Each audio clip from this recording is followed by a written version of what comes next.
महावीर भगवान की।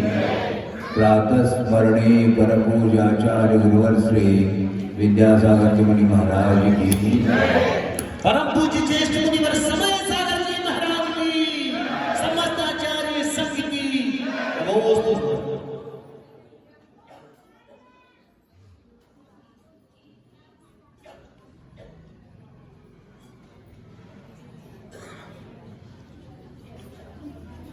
आत्म तत्व को सामने रख करके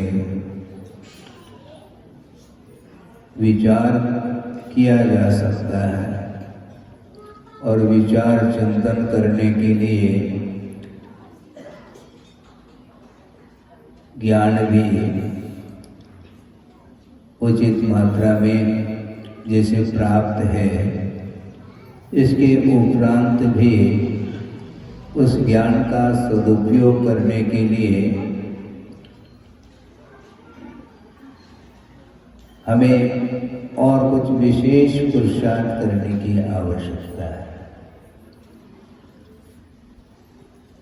ज्ञान का वस्तुतः देखा जाए अतीत अनंत काल में संसारी प्राणी ने दुरुपयोग किया है और दुरुपयोग, ज्ञान का दुरुपयोग जो होता है उससे बढ़ करके और कोई भी अपराध नहीं होता, जिसको गुरुदेव का कहना है प्रज्ञापराध।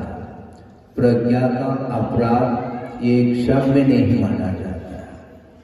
एक नादान व्यक्ति, बालक है, समझदार नहीं है, वह कुछ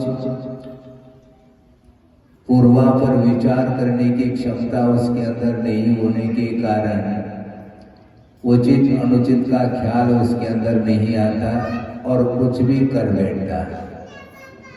किंतु अपने आप को विद्वान मानने वाले, अपने आप को ज्ञानी शुद्ध करने वाले ऐसे भी जीव संसार में सबके साथ शामिल है।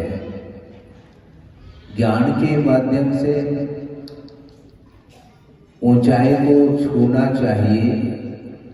इसी धरती पर अतीत में अनंत आत्माएं जो आगम का आधार लेकर के अथवा देव शास्त्र गुरु इनके शरण में जाकर के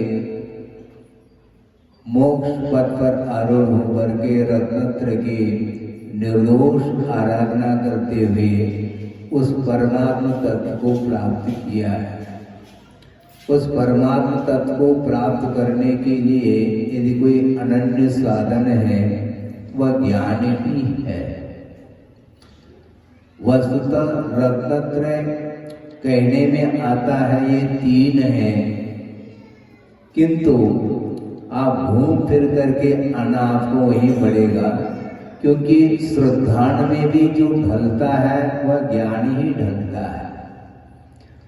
श्रद्धान, ज्ञान और आचरण ये तीनों अपने आप में भावात्मक है और भावात्मक जो परिणति है वह ज्ञान की ही हुआ करती है।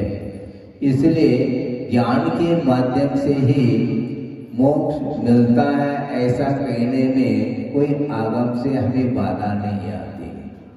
किंतु वह ज्ञान में समीचीनता जो आती है वह महत्वपूर्ण है, क्योंकि जीव एक ऐसा तत्व है जो कि अन्य पौद्गलिक आदि तत्वों से अपना पृथक अस्तित्व रखता है। पौद्गल द्रव्य, धर्म, अधर्म, आकाश और काल ये सारे पांचों द्रव्य जड़ात्मक है, चैतन्यता से रहित है और चैतन्य गुण से यदि कोई संपन्न द्रव्य है तो वह जीव द्रव्य ही है। तो ऐसी स्थिति में इस धरती पर अर्थात संसार में अनंतानंत ऐसे जीव भी हैं जो कि ज्ञान से शून्य नहीं है, और ज्ञान से शून्य नहीं होते हुए भी कथनचित ज्ञान से शून्य कह दें कोई अन्योक्ति नहीं है, क्योंकि ज्ञान विद्यमान होकर के भी अपने आत्म तत्व की पहचान उस ज्ञान के द्वारा नहीं हो रहा है, तो उस ज्ञान का होना और नहीं होना इक्वल है। बिल्कुल ठीक है, क्योंकि ज्ञानावरणीकरण के उदय के कारण ज्ञान अभाव को प्राप्त होता है, अथवा ज्ञान आवर्णित होता है ज्ञानावरणीकरण के उदय के कारण।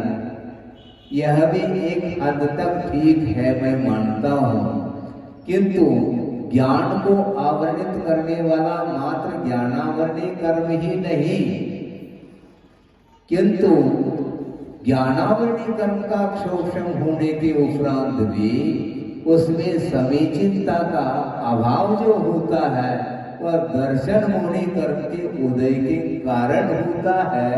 इसलिए दर्शन मुनि और चारित्र मुनिकरण के क्षोभन के उपरांत ही ज्ञान में समीचीनता आती है, और उसके साथ यदि आचरण करता है तो आचरण में भी समीचीनता आती है।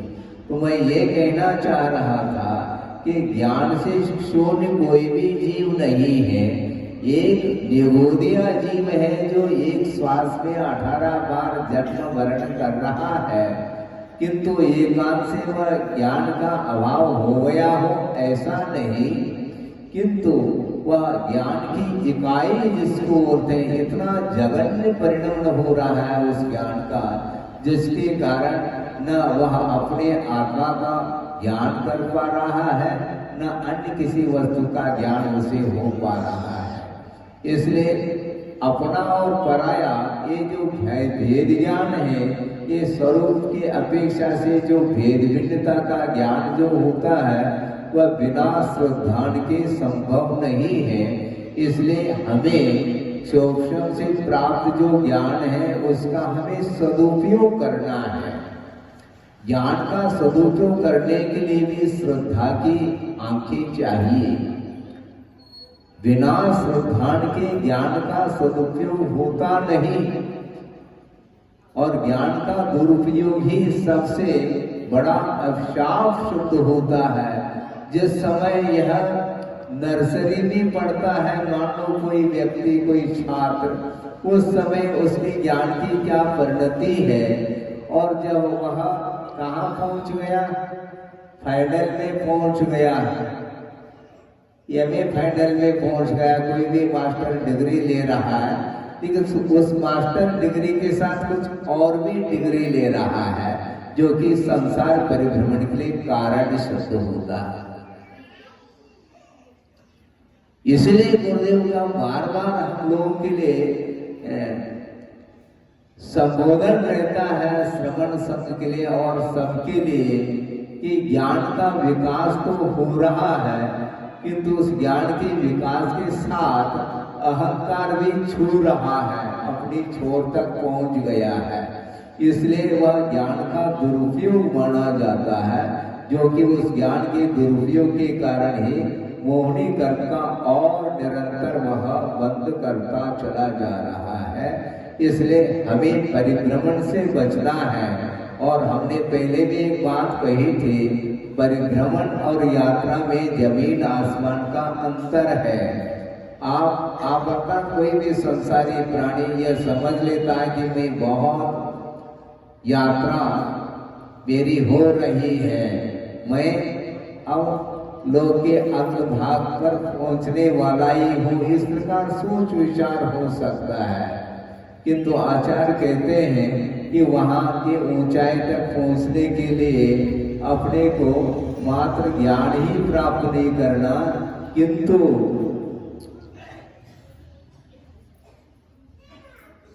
एक बात स्मरण में आ रही है, गुरुदेव ने कहा था, मई का त्याग करो और मैदान में आ जाओ। सुना आपने? मई का त्याग करो और मैदान में आओ। हम मैदान में तो आते हैं, एक दूसरे के साथ लड़ने के लिए अपनी शक्ति का प्रयोग तो करते हैं, किंतु मई का त्याग होना अत्यंत कठिन हो गया है वर्तमान में। अहंकार का त्याग किए बिना, कर्तृत्व बुद्धि का त्याग किए बिना, स्वामित्व बुद्धि का त्याग किए बिना और भोक्तृत्व बुद्धि का त्याग किए बिना वह कभी भी मोक्ष पुरुषार्थ कर ही नहीं सकता। मोक्ष पुरुषार्थ करने वाला व्यक्ति अथवा मोक्ष पथ पर आरूढ़ होने वाला व्यक्ति, उसके अंदर ये तीनों चीजें रह नहीं सकती, तभी वह मोक्ष मार्ग पर आरूढ़ हो पाता है। इसलिए ज्ञान तो अपने अपने क्षोभम के अनुरूप प्रत्येक के पास है।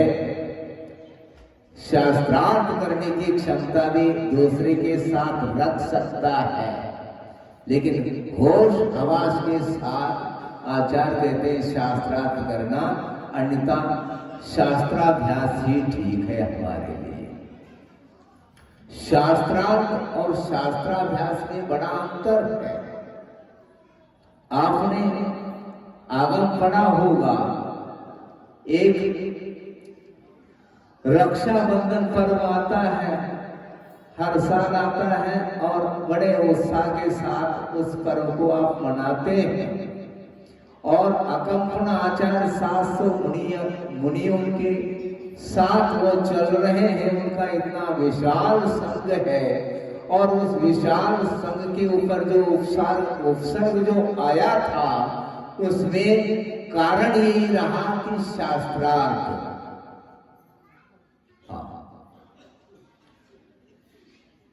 सभी संघ के लिए अकंपनाचार्य महाराज ने मौन दिया था, क्योंकि मौन रहने में ही सार है।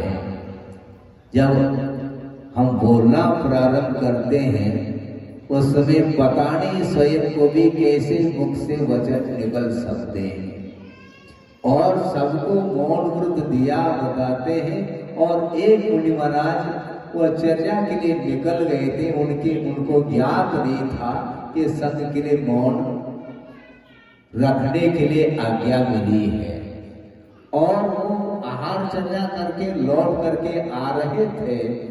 उसी समय किसी अज्ञानी व्यक्ति के द्वारा कुछ ऐसे वचन उनके सुनने को मिले तो पारा गर्म हो गया। जानते हैं पारा टेम्परेचर बढ़ जाता है। तो उन्होंने कटाक्ष किया था कि क्या कटाक्ष किया था? पर्याप्त भोजन करके एक बैल आ रहा है, इस प्रकार कुछ शब्दों के प्रयोग उन्होंने किए थे, जिसके कारण आपे में नहीं रह पाए और उसको भले ही आगम के अनुरूप ही उत्तर देने का पुरुषार्थ उन्होंने किया है। सुरसागर महाराज उनका नाम है, और उस उत्तर देने के फलस्वरूप सबके ऊपर भयानक उपसर्ग हुआ है। आचार्य कहते हैं कि उत्तर हमें नहीं देना, किसी को निरुत्तर नहीं करना, किंतु अपने को उत्तर ढूंढने का प्रयास करना है, क्योंकि जिसके लिए हम उत्तर दे रहे हैं वह उत्तर को ग्रहण करने की क्षमता, सामर्थ्य जिसके पास नहीं है, जो देशना को सुनने की पात्रता नहीं रखता है, उसको देशना देने की कोई आवश्यकता नहीं, ऐसा कहा। क्योंकि बहुत सोच विचार करके मैं भी बोल रहा हूं, क्योंकि गुरुदेव ने कहा है जब कभी भी बोलने का अवसर आता है उस समय आगम को नहीं भूलियो, ऐसा कहा उन्होंने। और आगम के साथ साथ गुरु वचन को भी भूला नहीं जा सकता। गुरु वैनम, इस प्रकार कुंद स्वामी ने गुरु के वचन को भी उपकरण की संज्ञा दी है। अध्ययन करना अलग वस्तु, शास्त्र का अध्ययन करके दूसरे के साथ शास्त्रार्थ करने का एक पावर आ सकता है, किंतु आचार्य कहते हैं हम उस पावर का हमें प्रयोग नहीं करना, उस ज्ञान का उपयोग आत्म कल्याण करने के लिए करना चाहिए। क्योंकि पात्र का विवेक रखे बिना जिस किसी के सामने हम आगम को रख करके कुछ समझाना चाहते हैं कि तो ये ध्यान रखो, सामने वाला यदि समझना चाहता है तो समझाने का पुरुषार्थ हम कर सकते हैं अपने हद तक, अपनी मर्यादा को रखते हुए। एक सूत्र आता है, आपको याद है? तत्व सूत्र पढ़ रहे होंगे सब लोग आजकल, सभी लोग मुखाग्र करते होंगे। उसमें एक सूत्र दिया है उमा स्वामी महाराज ने, समय भी आपका होने जा रहा है, फिर भी 10 मिनट अभी शेष है। दान के प्रसंग में आचार्य उमा स्वामी महाराज ने एक सूत्र, बहुत ही मार्मिक सूत्र दिया। वैसे सभी मार्मिक है किंतु प्रासंगिक सूत्र की अपेक्षा से कह रहा हूं कि विधि द्रव्य दात्री पात्र विशेषा तद विशेषा, तद विशेषता तस्य दानस्य विशेष, उस दान में विशेषता आती है। विधि विशेष, द्रव्य विशेष, दात्री विशेष और पात्र विशेष, इसके माध्यम से ही दान में विशेषता आती है। तो मैं ये कहना चाह रहा हूं, मात्र आहार दान ही दान है ऐसा नहीं, ज्ञान दान भी उससे भी महत्वपूर्ण है। जिसको हम ज्ञान देना चाहते हैं तो वह पात्र है क्या नहीं है, इसको पहला अपने आप को विचार विमर्श करके उसके सामने रखो। जो पात्रता नहीं रखता है, जो विपरीत ही चाल से चलता है और विपरीत चाल से चलने के लिए दुनिया को भी आकर्षित करने का प्रयास करता है, वह कभी भी देशना को सुनने की पात्रता रखता ही नहीं वह व्यक्ति, और उससे हमें कोई भी प्रयोजन सिद्ध नहीं होता। किसको उपदेश देना चाहते हैं? पात्र 4 होते हैं भावों की अपेक्षा से, एक मैत्री भाव, एक कारुण्य भाव, एक प्रमोद भाव और एक माध्यस्थ भाव कहा। और माध्यस्थ भाव का प्रयोग कब किया जा सकता है? तो आचार्य कहते हैं, पूज्यपाद स्वामी क्या कहते हैं? तत्वार्थ श्रद्धान, तत्वार्थ श्रवण ग्रहणाभ्याम असंपादित गुणाः अविनीया, ऐसा कहा। तत्व का श्रवण और ग्रहण, इनके माध्यम से जिन्होंने गुणों को संपादित नहीं किया है वह अविनेय अर्थात वह माध्यस्थ भाव का पात्र है। इसलिए उसके लिए कोई देशना कार्यकारी सिद्ध नहीं। देशना किसको देना? पात्र, जिस पात्र में छेद है उसमें दूध अथवा जल टिकता है क्या? नहीं टिकता है। किसमें टिकता है? जो सचित्र पात्र है उसमें कभी भी तरल वस्तु संभव ही नहीं, टिक नहीं सकता वो। इसी प्रकार आचार्य कहते हैं, जिसके अंदर आस्था नहीं, जिसके अंदर विनय भाव नहीं, जिसके अंदर आदर का भाव नहीं, उसको हम क्या समझाएंगे? समझाने के लिए चले जाए तो वह वापस आ जाता है। हम जिसको समझाना चाहते हैं वो समझाने के लिए खड़ा हो जाता है। तो भैया फिर बहुत अच्छी बात है, आप समझदार हैं, हमें मझदार में नहीं जाना है। अब उसी व्यक्ति को समझाएंगे जो व्यक्ति समझना चाहता है। समझाना नहीं, हमें पहले स्वयं को ही समझना है और आगम के अनुरूप कोई समझना चाहता है, उसी को पात्र के रूप में ले करके उसके कल्याण की बात की जा सकती है। तो मैं ये कह रहा था, यदि श्रुतसागर महाराज शास्त्रार्थ करने के लिए नहीं जाते और आक्रोश परिषद के ऊपर विजय प्राप्त करते हुए चले आते, तो मैं मानता हूं शायद उपसर्ग नहीं हो पाता। लेकिन मन नहीं मानता महाराज, सामने वाले को हमें कुछ सबक सिखानी है। हम सबक नहीं सिखाना किसी को, सबक किसको सिखाए?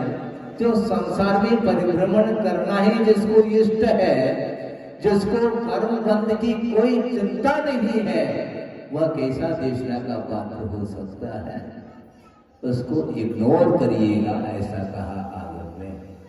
उसके विषय में हम परोक्ष में भी कुछ नहीं सोचेंगे, क्योंकि कल्याण करने का भाव आता है, आना चाहिए।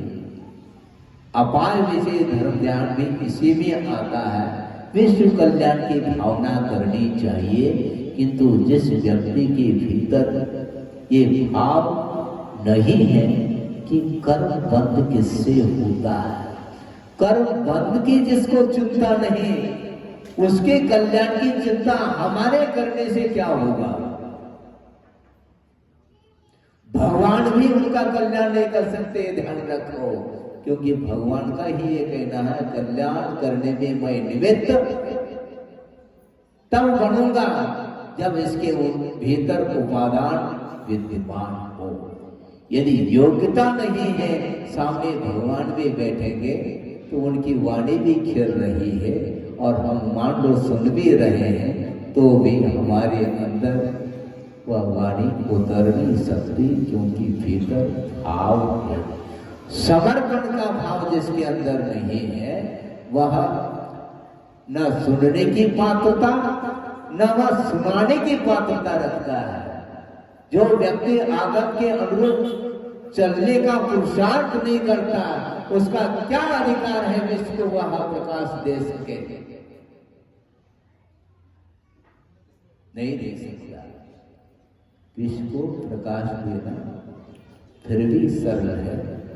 अपने आत्मा को कभी भी अंधेरे में नहीं रखना चाहिए।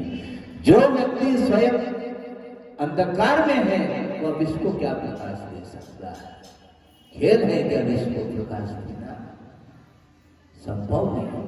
इसलिए जब कभी भी इस प्रसंग को मैं इस प्रसंग पर विचार करता हूं, तो ऐसा लगता है संसारी प्राणी स्वयं कर्तव्य का पालन नहीं करता, किंतु कर्तव्य का बोझ देने के लिए उसको बार बार उसकी दृष्टि जाती है। तो आचार्य कहते हैं, बैठ जाओ शक्ति से, ये तुम्हारा काम नहीं है, तुम पहला आत्मकल्याण करिए, पहला कर लो, फिर बाद में। पहला स्वयं भोजन करो, फिर बाद में परोसो। स्वयं तो खाओ नहीं और दूसरे को क्या खिलाओगे? स्वयं यदि मान लो जो व्यक्ति जहर पी रहा है, वह कभी भी दूसरे को अमृत का पान नहीं करा सकता। ये गारंटी, ये आगम है। इसलिए देव गुरु शास्त्र को स्वप्न में भी साइड में रख करके अपने ज्ञान का प्रदर्शन करने के लिए उतर करके नहीं आना चाहिए। प्रदर्शन की बात मत करो, गुरुदेव कहते हैं दर्शन की बात करो। दर्शन और प्रदर्शन जमीन आसमान का अंतर है। हो सकता है ज्ञानावरणी कर्म का अक्षोषण अत्यधिक मात्रा में हो सकता है एक मिथ्या दृष्टि के पास, किंतु एक सम्यक दृष्टि है, किंतु कर्म का ऐसा योग है, मान लो अल्प मात्रा में ज्ञानावरणी कर्म का अक्षोषण हुआ है, किंतु उसका आत्म कल्याण हुए बिना रह नहीं सकता। इसके लिए भी उदाहरण काफी मिले हैं आगम। शुभूति मुनि सोचो विचार करो, वह शास्त्रार्थ करने की क्षमता नहीं उसके पास, किंतु शास्त्राभ्यास वस्तुतः उन्होंने किया है और केवल ज्ञान प्राप्त करने। हम शास्त्रार्थ कर रहे हैं, एक दूसरे के सामने अखाड़े में खड़े होकर के अपनी शक्ति का प्रयोग कर रहे हैं। आचार्य कहते हैं भगवान भी हंस रहे होंगे, हालांकि भगवान हंसते नहीं, किंतु केवल ज्ञान में सब आ रहा है। कौन कितने पानी में है उनके केवल ज्ञान में आ रहा है, हमें व्यक्त करने की कोई आवश्यकता नहीं। और केवल ज्ञान में प्रत्येक जीव की परिणति को वो साक्षात देखते हुए भी किसी का वह प्रतिकार नहीं करते, क्योंकि प्रतिकार करने से कुछ होने वाला नहीं, क्योंकि वस्तु का यह स्वरूप है। मारे जी को समझाने का पुरुषार्थ आदिनाथ भगवान ने नहीं किया। उसी प्रकार वर्तमान में भी यदि मान लो कर्म के उदय के कारण कोई विपरीत आचरण करता है, विपरीत प्रतिपादन करता है, तो उसके लिए भी आचार्य कहते हैं ओम शांति का करके अपने को रास्ता अपना नापना है। उसमें अपने को अपनी मर्यादा को खो करके उसको सुधारने की अपेक्षा से हम अपने आत्म तत्व जो धूल दूषित है मोह के कारण, उसको अपने आत्म तत्व को निर्मल बनाने के लिए यह मौलिक क्षण है। और इस क्षण का सदुपयोग करने के लिए गुरुदेव बार बार कहा करते हैं, सबसे यदि कोई मौलिक वस्तु है तो समय है। समय का अर्थ 3 है। समय का अर्थ आत्म तत्व भी है, समय का अर्थ काल भी है, और समय का अर्थ आगम है। इसलिए आपके लिए पुण्य के हृदय में जो उपलब्ध आगम है, साहित्य है, 4 अनुभवों अनुयोगों में विभाजित है, उसका अध्ययन मनन चिंतन करके अपनी शक्ति के अनुरूप आत्मसात करने का जो पुरुषार्थ करेगा, वही व्यक्ति वस्तुतः जिनवाने की आराधना करने में लगा हुआ है। और आत्मा की आराधना किए बिना एकमात्र अपने ज्ञान का प्रदर्शन करने में जो लगा हुआ है, उसके माध्यम से न आत्म कल्याण कर पाएगा, न उसके द्वारा विश्व का कल्याण हो सकता है। इसलिए कल्याण की बात को सामने रखते हुए कुछ शब्द आपके सामने रखा है। हो सकता है किसी को अच्छा भी लगे और न भी लगे, क्योंकि अलग अलग नाना जीव हैं। हम नहीं कह सकते कि सबको अच्छा लगता है।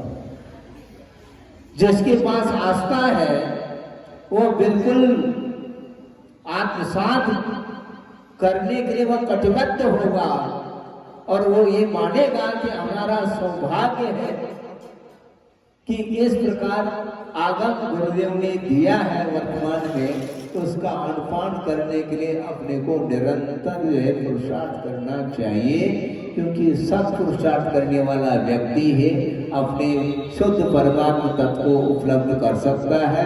और इसी प्रकार जो भव्य आत्माएं हैं शुद्ध परमात्म तत्व को प्राप्त करने के लिए जो लालायित है, उत्कंठित है, उनको भी आगम के अनुरूप मार्ग प्रशस्त करने के लिए वो सामने आते हैं।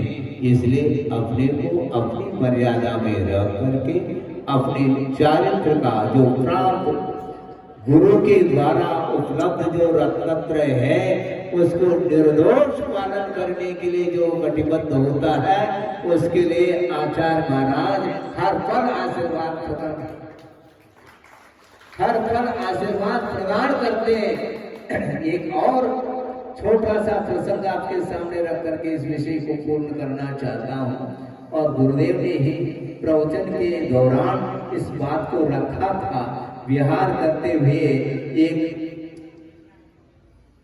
गांव में पहुंचे, छोटा सा गांव है, शायद हो सकता तेंदुखेड़ा हो, मुझे स्मरण में है। और वहां पर पहुंचते ही समाज ने निवेदन किया